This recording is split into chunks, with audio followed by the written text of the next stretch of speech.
That blew my hair back. That was fantastic. Holy cow. The detail, you can tell the time spent in the art of your craft, right? You have met with a lot of people. You've sold a lot of insurance. You've overcome objections. You've created your own scripts. You've created your own things. I can't wait for this YouTube video to come out for people to be able to digest it. Your training video is about to go viral. So, but thank you for all the detail. Hi, everybody. Grady Polson. Welcome to the America Agency.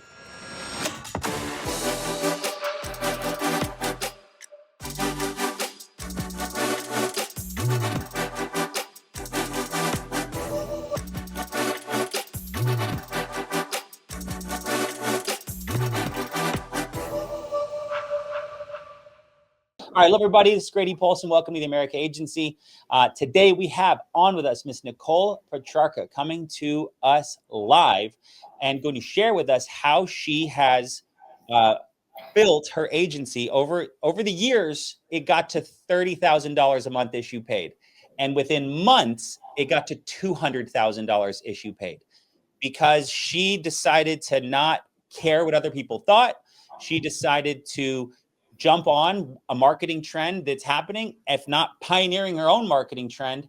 And with that, created some very fun videos, which we're going to dig in at the back half of this call, that have gone viral. And not just one. She didn't luck out with her kid, after a dentist appointment, who's kind of drooling on himself. And, if everyone saw that video with that little kid. But she's made many videos that have now gone viral, and she's going to break down how she does it. But within that has created mass exposure, which has introduced more and more people to looking at working in the life insurance industry. And I couldn't be prouder of what she's done. I couldn't be happier for her quick success. I couldn't be more excited for these new agents to come into our winning world and win with us. And just excited to connect with you and let everybody get to meet you and learn from you. So without further ado, drop an NP in the chat below. Show Nicole Petrarca some love.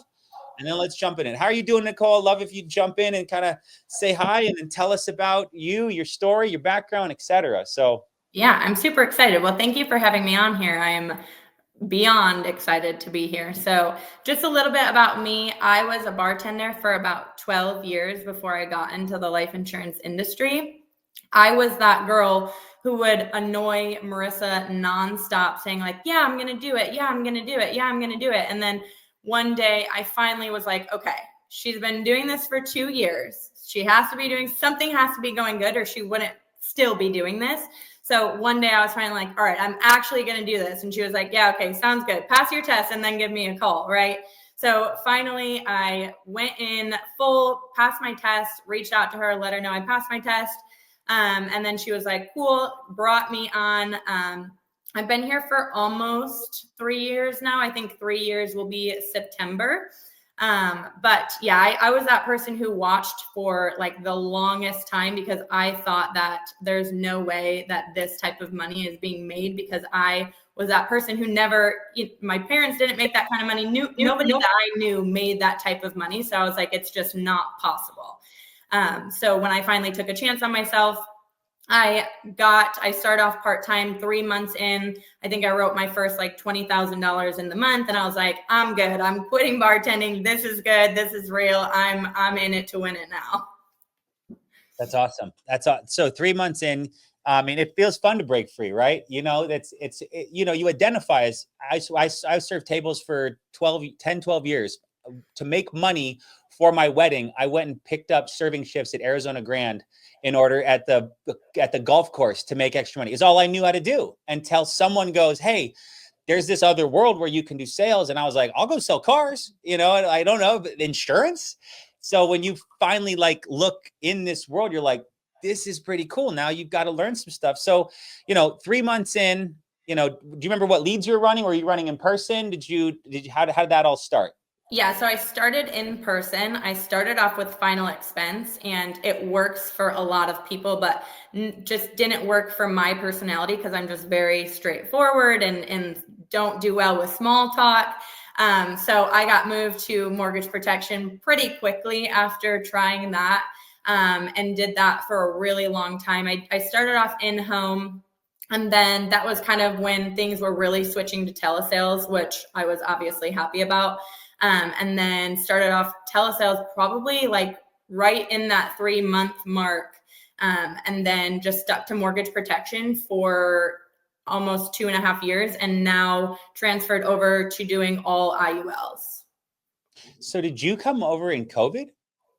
Right after COVID, I think it was. Got it. I mean, by that point, we'd had kind of, we were fighting tooth and nail to stay in home, and then finally, everyone's like, "Let's go virtual." Now we're 99.7% virtual, which is an incredibly it creates speed. So, okay, so you worked mortgage. Now, why did you leave mortgage and go to IULs? Just because it was the up and coming thing, I felt like everyone who was taking their business to the next level was getting in that. And I am just one, I get bored kind of easily. So I'm like, I always want to learn the new thing that's going on. Right. So that's what I did, and literally transferred everything over. I do mortgage protection here and there in between like my IULs because they sometimes take a little bit longer to issue. But for the most part, we're doing IULs. Now, very much so, just because it was the up and coming thing and we wanted to be a part of that. So ballpark, what's your persistency now with IULs? Is it better? Yeah, it's definitely better. My persistency with mortgage protection was probably 85%. Awesome. And then my persistency now with IULs, I would probably about 90 to 92% if I had to assume. Not crazy, right? You hear all these stats about when I hear that like the industry average is 70%, I'm like, what kind of jerk agents are out there not calling their clients back? Like, how hard are you overselling Betty that she's canceling it a third of the time? 100%, absolutely. So I love that. I mean, that's industry, 92% is amazing. So let's talk now about what are you doing? Because I want to get to the fun stuff, but it's always I want to lift, because it's important to, like, you can recruit a lot when you know what you're doing. Now, you can recruit a lot all the time, but your confidence on this business came from you paying your dues selling insurance. And then now you've got the confidence to go, hey, I know what to say. I'm going to teach you what to say. If you say what I say, you should get my results. I can't make guarantees. There's asterisks in the corners, but this is what I've done. So I love that. So I love always kind of laying the groundwork with you. So how are you, what's your schedule, leads? I mean, I know it's IULs. Are you generating your own? Are you buying from the ILC? Do you got a vendor? Like, what do you do to get all your clients? And then let's jump into some script stuff, because I want to hear how you describe them. Cool. Yeah, so just going off of confidence, by the way, just really quick, I just want to hit on, like, when I first got in the industry, you guys, I did not have support, like from very minimal, right? So like going out of the bar, everyone's like, oh, we'll see you back in a couple months. Oh, we'll do this. My family even was like, I love them and they support me no matter what, but they were like, I don't know, it sounds kind of weird. Like, we've never heard of that. Like, probably don't do that. And then now that I'm, successful, most of them are like, how do I join you? Right? Like my sister, she's probably on here, but she just joined us last week, and everyone from the bar is reaching out to me to get started. So don't worry about what other people are saying to you as far as bringing you down. Just put yourself around the people who are going to uplift you and bring you up and support you while you are starting your business. As far as leads go, I buy all of my leads. I actually hired Logan. He's the owner of like Zippo and Clever Closers. I hired him to generate leads for myself and some of my agency so that we can get them at cost.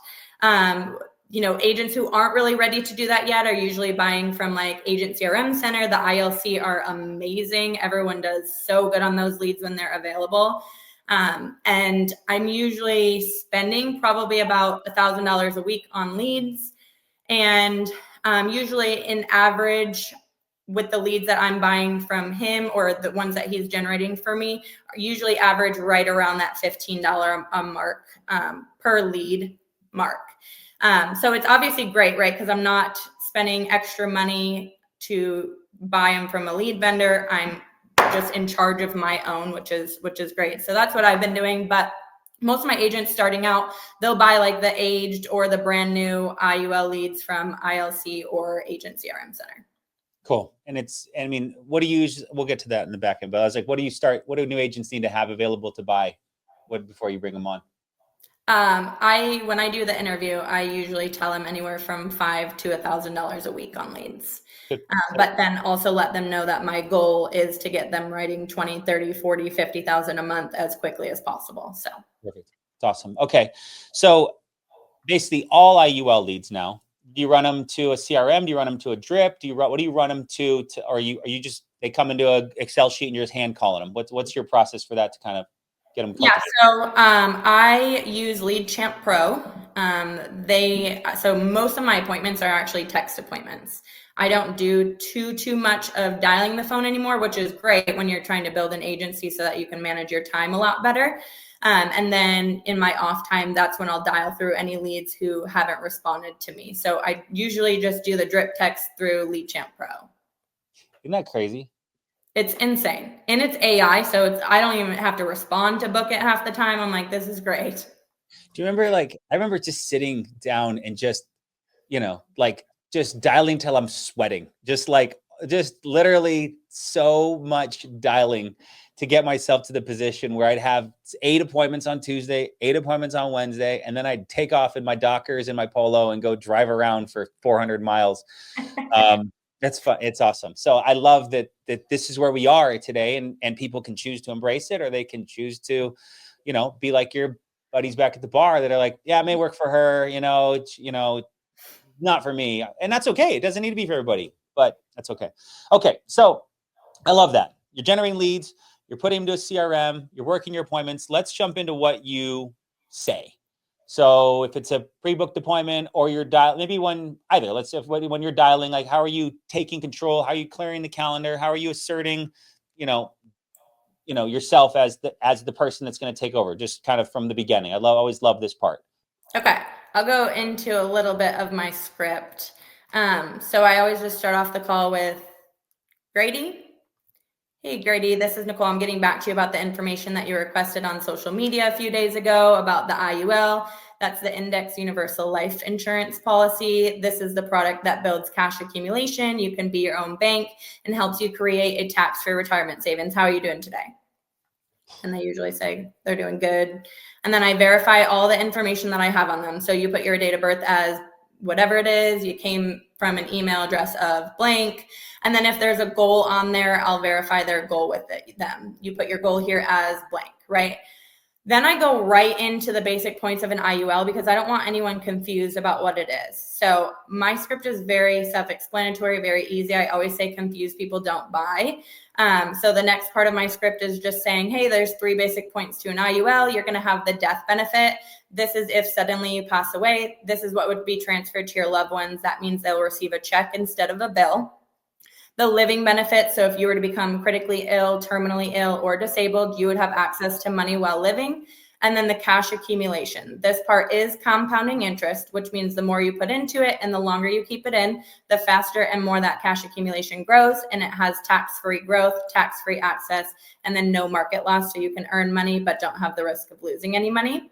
Then I'll kind of go into just asking them quickly, which one's the most important to you so that I get an idea of how to design it. And then this last kind of part that I'll talk about is something that I just added into my script. And I have seen it help my agents and myself not get as many I need to think about it at the end. So I kind of just lay it all out there right at the beginning. So I just say, okay, perfect, Grady. I'm not like other people that you've talked to. I'm not a salesperson. I'm an underwriter for the state, which means I have access to 30 A+ rated carriers and take my job very seriously. My job is to help protect families as well as people's retirement. So just so we're on the same page, by the end of this call, we will be submitting an application customized to your specific goals. Does that make sense?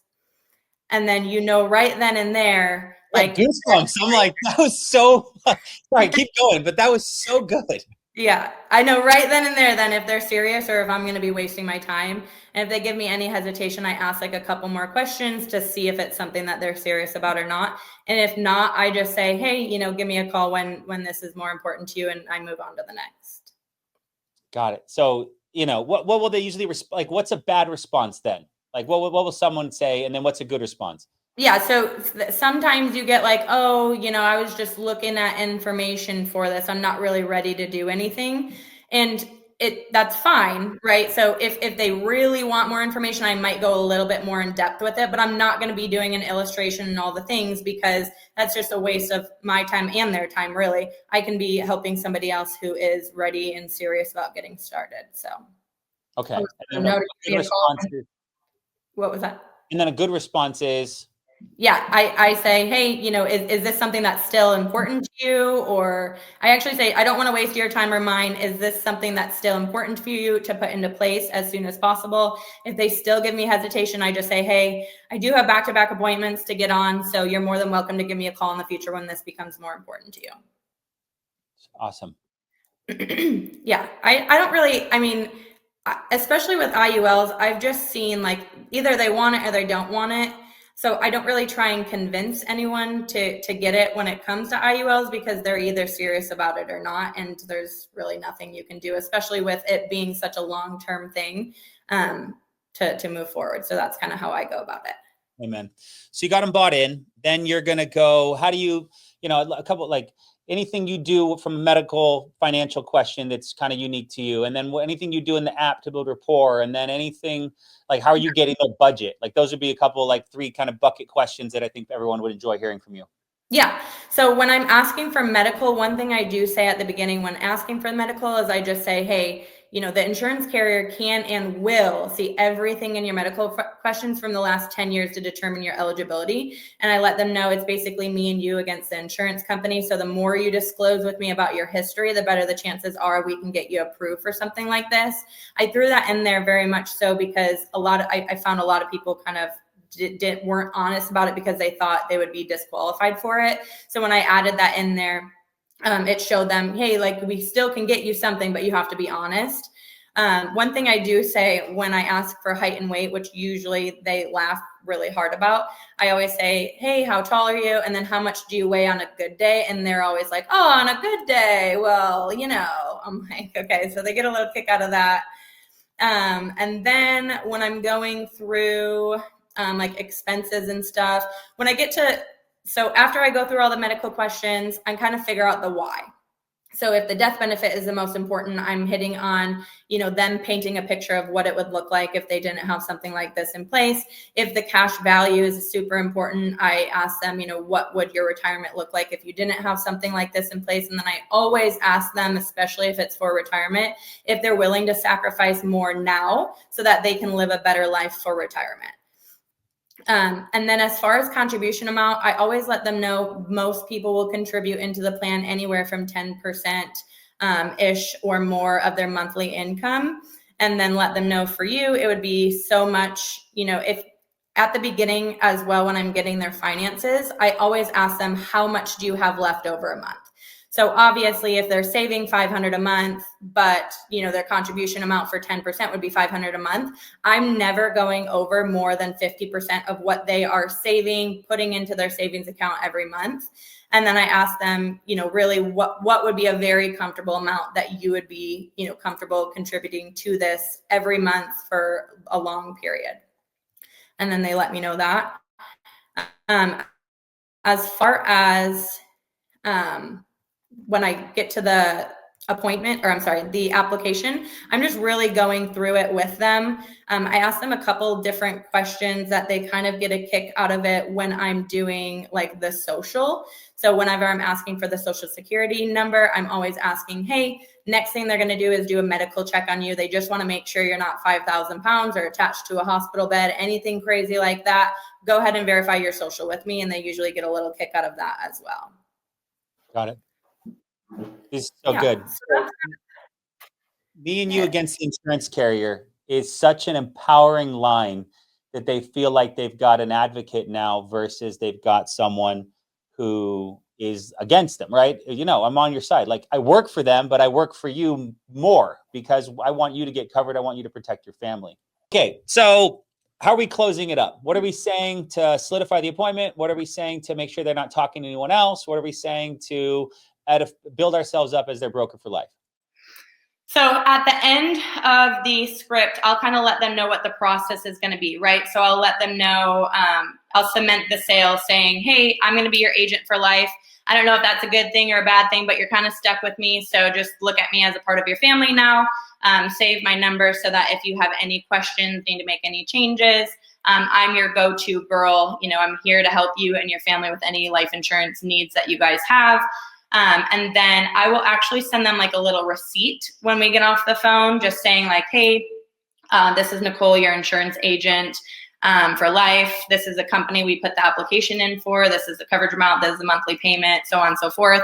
And then kind of just keep in touch with them until they get their policy packet, and then let them know I do yearly reviews. And then I kind of get referrals from there. I always say free leads are the best leads. So going into, you know, do you have any friends or family that you think would benefit from something like this? Do you mind giving me their name and number so I can reach out to them? And then of course their beneficiary, right? If they're of age, you know, I'll reach out to them, or ask the person if it's okay if I reach out to them.